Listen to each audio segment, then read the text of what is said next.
बिस्मिल्लाहिर्रहमानिर्रहीम, अस्सलाम वालेकुम। दोस्तों, आज की वीडियो को देखने के लिए आपको अपना दिल थोड़ा सा बड़ा करना पड़ेगा, क्योंकि आज हम अपने पड़ोसी मुल्क भारत के बारे में बात करने वाले हैं। वो कहते हैं ना, जंग की हिकमतों में से एक जंग के नापसंदीदा मनाजिर को देखना भी है। हम आज की अपनी ये वीडियो भी इसीलिए बना रहे हैं क्योंकि ये बात 110% दुरुस्त है। दोस्तों, ये बात आप अपने दिल में कहीं ना कहीं तो ज़रूर मानते होंगे कि भारत ने पाकिस्तान को मुआशी तौर पर पीछे छोड़ दिया है। ऐसा क्यों हुआ? इसमें भारत की क्या हिकमत अमली थी और हमने क्या गलतियाँ की? बहैसियत फर्द वाहिद हम इन गलतियों को कैसे सुधार सकते हैं? तो जो दिल ये जानता है कि हाँ, भारत पाकिस्तान से मुआशी तौर पर आगे निकल चुका है, इसी दिल को थोड़ा और बड़ा करते हुए इस वीडियो को आखिर तक जरूर देखिएगा। वीडियो में आगे बढ़ने से पहले आपसे छोटी सी दरख्वास्त है कि वीडियो को लाइक और चैनल को सब्सक्राइब करते हुए बेल आइकन पर जरूर क्लिक कर दीजिएगा ताकि हम अपनी अगली वीडियोस में दोबारा मिल सकें। भारत तरक्की की राह पर कैसे गामजन है, इसी सिलसिले में हम मिसाल ले लेते हैं भारतीय वजीर खारजा जयशंकर की,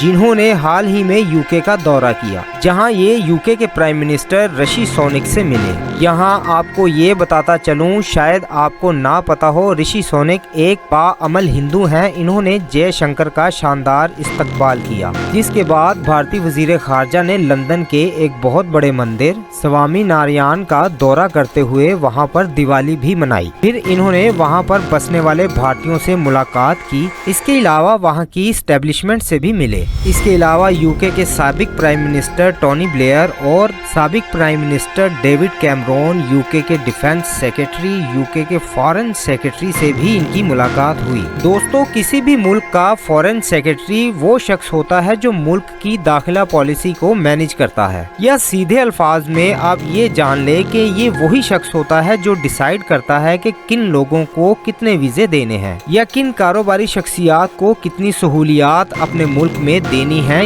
ये कोई छोटी बात नहीं। ये सारी बातें बताने का मकसद ये है कि भारतीय वजीर खारजा का यूके का विजिट इस तरह था जैसे कि वो अपने ही घर में हो। ये तस्वीर इस बात का मुंह बोलता सबूत है कि भारत का यूके में किस हद तक असर रसूख बढ़ चुका है। इस तस्वीर में आप देख सकते हैं कि भारतीय कल्चर इनके कपड़ों की सूरत में कैसे नजर आ रहा है। भारतीय वजीर खारजा यहाँ रुके नहीं, इन्होंने यूके के हर मेन अथॉरिटी से मुलाकात की, या कह लें कि इनसे यूके के हर मेन अथॉरिटी ने मुलाकात की। ये बात वाज़ेह है कि इंडिया अपनी वजारत खारजा को लेकर बहुत ज्यादा जारहाना अंदाज में खेल रहा है। दोस्तों, आपको क्या लगता है कि इंडिया में जो ये ताकत आई है, इसकी वजह क्या है? क्या इसकी वजह जयशंकर है या मोदी सरकार? क्या इंडियन आर्मी है या बॉलीवुड? तो दोस्तों, मैं आपको बताना चाहता हूं कि इनमें से कोई भी नहीं। ये सारा कमाल इंडिया के बिजनेसमैन्स का है। इंडिया के जो बड़े बड़े टाइकून हैं, वो इस वक्त यूके में बड़ी बड़ी इन्वेस्टमेंट्स कर रहे हैं। वहाँ बड़ी बड़ी कंपनियां खोल रहे हैं या बड़ी बड़ी कंपनियों के साथ पार्टनरशिप कर रहे हैं, और गोरों को इंडियन कंपनीज नौकरियों पर रख रही हैं। जी हाँ दोस्तों, आपने बिल्कुल ठीक सुना, ऐसा ही है। भारत के बिजनेसमैन यूके में पैसा फेंक रहे हैं, इन्वेस्टमेंट कर रहे हैं। इसी वजह से भारत का यूके में इन्फ्लुएंस भी बढ़ रहा है, और यही वजह है कि इंडियन लॉबी यूके में मजबूत से मजबूत तरीन हो रही है। यूके में मुख्तलिफ ममालिक इसी तरह से अपना असर रसूख कायम रखते हैं, जिनमें कतर, सऊदी अरब, USA और इसी तरह के दूसरे ममालिक शामिल हैं, जिनमें अब भारत भी शामिल हो चुका है। और जिस तरह से ये वहाँ इन्वेस्टमेंट कर रहे हैं, इस बात में बहुत देर नहीं जब यूके में भारत इन्वेस्टर्स की लिस्ट में पहले नंबर पर आ जाएगा। इसका फायदा यूके में रहने वाले भारतीय लोगों को भी बहुत ज्यादा हो रहा है। इस बात को आप भी आसानी समझ सकते हैं कि यूके में मौजूद किसी भारतीय एम्प्लॉय को नौकरी पर नहीं रखा जाएगा या इनको निकाला जाएगा, और ये काम थोड़े से भी ज्यादा पैमाने पर हो गया तो यूके जानता है कि इसके नताइज क्या होंगे। नौकरी पर ना रखना या निकालना ये तो दूर की बात है, वहाँ पर काम करने वाले भारतीयों को उल्टा इज्जत की निगाह से देखा जाता है, और ये बात भी नेचुरल है। इसमें बुरा मनाने वाली कोई बात नहीं, क्योंकि ये कहावत तो हमारे यहाँ भी बहुत मशहूर है कि पैसा बोलता है। किस्सा मुख्तसर ये कि भारत के जो टाइकून हैं, वो अपने मुल्क के बाद बाहर के ममालिक में बेधड़क इन्वेस्टमेंट कर रहे हैं, जिसमें वहाँ की हुकूमत भी इनका भरपूर साथ दे रही है। हमारे यहाँ ऐसा नहीं होता,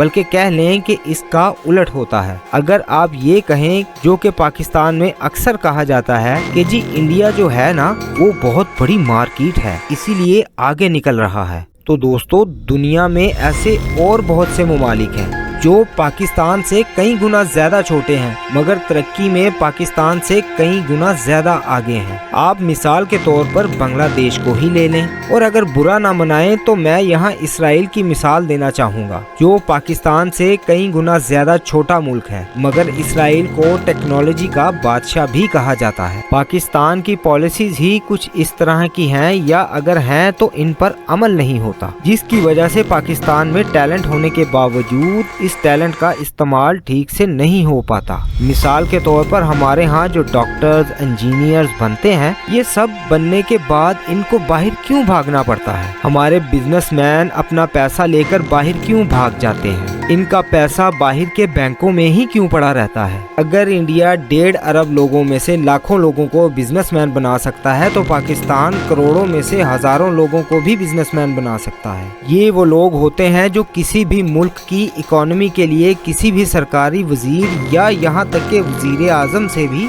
ज्यादा अहम होते हैं, जिनकी सरपरस्ती हुकूमत खुद कर रही होती है और इन लोगों का बेहतरीन इस्तेमाल करती है, जिससे उन लोगों के साथ साथ मुल्क का भी फायदा होता है। आखिर में बात करूंगा फर्द वाहिद की, तो हम बहैसियत फर्द वाहिद क्या कर सकते हैं? तो दोस्तों, फिलहाल तो बस बहैसियत फर्द वाहिद हम अल्लाह के अता किए हुए अक्ल शऊर का बेहतरीन इस्तेमाल करते हुए किसी ऐसे शख्स को वोट डाल सकते हैं जो हमारे मुल्क के लिए कुछ बेहतर कर सके। जी हाँ दोस्तों, पाकिस्तान में इलेक्शंस मुतवक्के हैं, इस बार वोट पाकिस्तान को दीजिएगा। अब तक के लिए इतना ही। कमेंट सेक्शन में अपनी राय का इजहार ज़रूर करें। मिलते हैं अपनी अगली वीडियो में। अल्लाह आपका हाफिज़ व नासिर।